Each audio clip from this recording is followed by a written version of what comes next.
Hello friends, मैं सोनम जैन, आप सभी देख रहे हैं एच जे सोनम चैनल पर आप सभी का स्वागत है।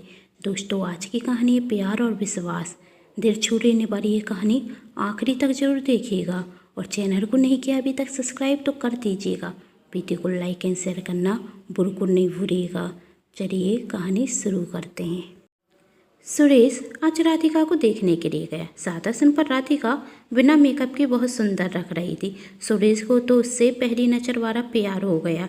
राधिका के परिवार को भी ये रिश्ता मंजूर था। तभी सुरेश के पिता कहते, आपको भी ये रिश्ता मंजूर है और हमें भी, तो फिर सगाई की तारीख निकलवा दें। राधिका के पिता, शुभ काम में देरी कैसी भाई साहब। सुरेश जहाँ एक कंपनी में इंजीनियर की जॉब करता था, वहीं राधिका एक प्राइवेट स्कूल में अध्यापिका थी। दोनों एक दूसरे से मिलने का एक बहाना नहीं छोड़ते, प्यार ही इतना करते थे। अब दोनों की सगाई की तारीख फिक्स हो गई। सगाई में एक हफ्ता बाकी था, लेकिन एक साल के बराबर रख रहा था। सगाई का दिन भी आ गया।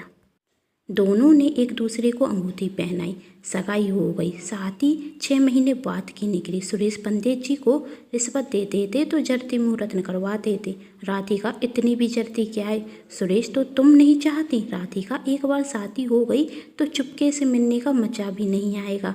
सुरेश, बात तो सही है। तभी सुरेश के कुछ दोस्त आते और कहते, भाई अभी भी मौका है, अभी सिर्फ सगाई हुई है, अभी भी शादी करने से बच सकता है, वरना जिंदगी भर पछताएगा। दोस्तों के जाने के बाद राधिका कहती है, वैसे तुम्हारे दोस्त सही कह रहे हैं, चाहो तो अभी भी शादी से मना कर सकते। सुरेश, कभी नहीं, अब तो जीऊँगा भी तुम्हारे साथ, मरूंगा भी तुम्हारे साथ। राधिका, इतना प्यार करते हो मुझसे? सुरेश, खुद से भी ज़्यादा। दूसरे दिन राधिका स्कूल जाने के लिए तैयार होकर घर से निकली तो सुरेश कार लेकर बाहर खड़ा था। राधिका सुरेश को देखकर आश्चर्य में पड़ जाती, लेकिन मन ही मन बहुत खुश भी होती। भाई सुरेश से कहती, तुम यहाँ क्या कर रहे हो? सुरेश, ऑफिस जा रहा था तो सोचा तुम्हें भी स्कूल तक छोड़ दूँ। राधिका, इस रूट से तो तुम्हारा ऑफिस बहुत दूर है, तो तुम पहले जिस रास्ते से जाते थे उसी से क्यों नहीं जाते? वहाँ से तो तुम्हारा ऑफिस भी पास पड़ता है। सुरेश, आपके लिए तो चाहे जितने लंबे रास्ते पर चल सकते हैं। राधिका के चेहरे पर हल्की मुस्कान आ जाती। अब सुरेश हर दिन राधिका को स्कूल छोड़ता और फिर ऑफिस जाता। दोनों की मुलाकातें बढ़ती जाती। लेकिन एक दिन सुरेश के ऑफिस में नंदिनी नाम की लड़की आती। नंदिनी देखने में बहुत सुंदर थी। सुरेश और नंदिनी की बहुत अच्छी दोस्ती हो जाती। क्या सिर्फ यह दोस्ती ही थी या दोस्ती के आगे कुछ और? क्योंकि अब नंदिनी के साथ ऑफिस जाने के लिए सुरेश ने राधिका को स्कूल तक छोड़ना बंद कर दिया। राधिका ने सुरेश को फ़ोन किया, तुम मुझे लेने क्यों नहीं आए? सुरेश, भाई रास्ता सच में बहुत लंबा हो जाता है और मैं ऑफिस के लिए लेट हो जाता हूँ, जिसकी वजह से बॉस की बात सुननी पड़ती है, तो सॉरी, अब मैं तुम्हें लेने नहीं आ पाऊँगा। राधिका, कोई बात नहीं, मैं पहले भी तो टैक्सी से जाती थी, अब भी चली जाऊँगी, कहकर फ़ोन रख देती। क्या सच में यही बात थी या सुरेश राधिका को भूलकर नंदिनी से प्यार करने लगा था? राधिका तो यह भी नहीं जानती थी कि सुरेश किसी नंदिनी नाम की लड़की से मिलता है, क्योंकि अब तो बहुत दिनों से उनकी फ़ोन पर बातें भी नहीं हुई थी। राधिका जब भी सुरेश को फ़ोन लगाती तो सुरेश एक बहुत ज़रूरी प्रोजेक्ट पर काम कर रहा हूँ, जिसके बाद मेरा प्रमोशन भी हो सकता है, इसलिए मैं तुम्हें फ़ोन नहीं लगा पाता। एक दिन राधिका की एक सहेली राधिका से मिलने आती और राधिका से कहती, आजकल तो तूने सुरेश की बातें करना ही बंद कर दिया, क्या लड़ाई हो गई है? राधिका, नहीं, अभी सुरेश ऑफिस के काम में बिजी हैं, इसलिए हमारी बातें भी नहीं हो रही हैं। उसकी दोस्त कहती, वही तो तुझे स्कूल छोड़ने के लिए भी आता था, अब नहीं आता? राधिका, नहीं, सुरेश को वही रास्ता लंबा पड़ता है और वही ऑफिस जाने के लिए लेट हो जाती, इसलिए वही नहीं आती। उसकी दोस्त, तुझे क्या लगता है कि एकदम इतना सब कुछ बताना सही है, जो तुझे लंबा रास्ता होने के बाद भी तुझसे मिलने के लिए स्कूल छोड़ने का बहाना करता था और तुझसे फ़ोन पर हर दिन बातें करता था, एकदम छोड़ दिया? क्या उसके पीछे कोई और बात नहीं? राधिका, तुम कहना क्या चाहती हो? साफ साफ कहो। उसकी दोस्त, इतना ही कहना चाहती हूँ कि अब वही तुझसे नहीं किसी और से प्यार करता है। मैंने उसे कल एक लड़की के साथ देखा था और आज वही दोनों ऑफिस भी साथ में ही गए थे। वही लड़की सुरेश के ऑफिस में नई आई है, उसका नाम नंदिनी है और सुरेश की आजकल उससे बहुत अच्छी दोस्ती है, इसलिए तो वह तुझसे मिलना नहीं चाहता और तुझसे सही से बात भी नहीं करता।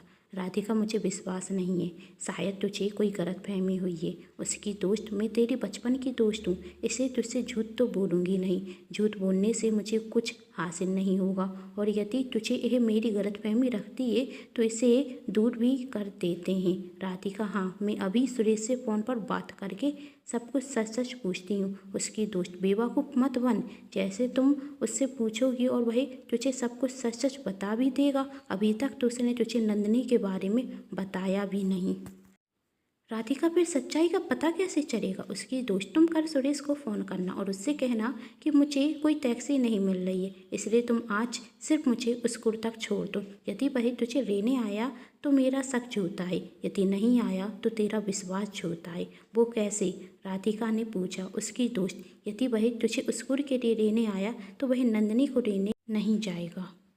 इसका मतलब यही है कि उसे तेरी केयर है। अगर नहीं आया तो उसे नंदिनी से प्यार है। उसकी दोस्त कहती, मैं भी भगवान से ही प्रार्थना करूंगी कि तुम सही हो और मैं गलत, कहकर वहाँ से चली जाती। अब राधिका को कर का इंतजार था। उससे पूरी रात नींद नहीं आती।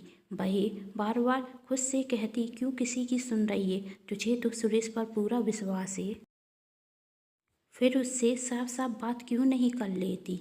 फिर सोचती, एक बार अपनी दोस्त की भी बात मान कर देख लेती हूँ, आखिर इसमें भी क्या गलत है। सुबह होते ही राधिका जल्दी से स्कूल जाने के लिए तैयार होती और सुरेश को फ़ोन करती, आज मुझे स्कूल जल्दी जाना है और कहीं टैक्सी भी नहीं दिख रही, क्या तुम मुझे स्कूल तक छोड़ दोगे? सुरेश राधिका को पहले तो मना करता, लेकिन राधिका के बार बार कहने पर राधिका सुरेश का इंतजार कर रही थी।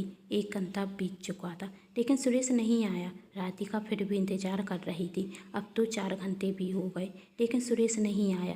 राधिका को भी अब ऐसा लगने लगा था कि सुरेश ने उसे धोखा दिया। तभी राधिका का फ़ोन बजता। फ़ोन सुरेश का था। राधिका को लगा कि सुरेश कोई बहाना बनाएगा। फ़ोन उठाते ही साथ कहती, अब क्यों फ़ोन कर रहे हो? फ़ोन में सामने से आवाज़ आती, बेटा, मैं सुरेश की माँ बोल रही हूँ। राधिका, माँ जी आप? सुरेश की माँ कहती कि सुरेश का एक्सीडेंट हो गया है और वह हॉस्पिटल में भर्ती है। राधिका बहुत घबरा जाती। वह जल्दी से हॉस्पिटल पहुंच जाती। सुरेश बेहोश था। डॉक्टर उसका इलाज कर रहे थे। राधिका भगवान की मूर्ति के आगे खड़े होकर भगवान से प्रार्थना कर रही थी। राधिका वहां से एक पल के लिए भी नहीं हिलती। तभी डॉक्टर आकर बताते कि सुरेश को होश आ चुका है। राधिका और सुरेश का परिवार सुरेश के पास जाता। बाद में सुरेश राधिका से कहता कि मैं तुम्हें लेने के लिए आ रहा था, कार सर्विस के लिए गई थी, इसलिए मैं बाइक से आ रहा था।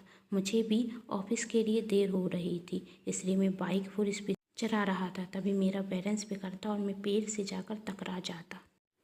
राधिका सुरेश से कहती है, मुझे माफ़ कर दो। राधिका अपनी दोस्त द्वारा सारी बताई गई बातें सुरेश को बता देती है। सुरेश राधिका से कहता है, तुम्हारी दोस्त ने सही कहा था, मैं नंदिनी के साथ था। उस दिन नंदिनी के सर्वेंट का ऑफिस में फ़ोन आता कि मैडम, आपके बेटे को बहुत तेज़ बुखार है, आप जल्दी से घर आ जाइए। नंदिनी को घर जल्दी जाना था, इसलिए मैं उसे घर पर छोड़ने चला जाता। दूसरे दिन नंदिनी के घर जाता उसके बेटे को देखने के लिए। मैं उससे कहता कि तुम भी अब मेरे साथ ऑफिस चलो। तभी वहाँ नंदिनी भी आ जाती सुरेश को देखने के लिए। वही सुरेश और राधिका की सारी बातें सुन रही थी और राधिका से कहती, सुरेश जितनी बार मुझसे मिलता है सिर्फ तुम्हारी बातें करता है, वही तुमसे सच में बहुत प्यार करता है, इसलिए तो वह इतनी मेहनत कर रहा है, उसका प्रमोशन हो जाए और तुम्हें सारी खुशियाँ दे सके। राधिका सुरेश से, मुझे माफ़ कर दो, मेरी वजह से तुम्हारा एक्सीडेंट हो गया और तुम्हारा प्रमोशन होते होते रह गया। सुरेश, कोई बात नहीं, तुम खुद को दोष मत दो। राधिका अब हर दिन हॉस्पिटल आती, सुरेश की केयर करती और बहुत जल्द सुरेश भी ठीक होकर घर आ जाता। अब उन दोनों की शादी का दिन भी आता और उन दोनों की शादी धूमधाम से होती।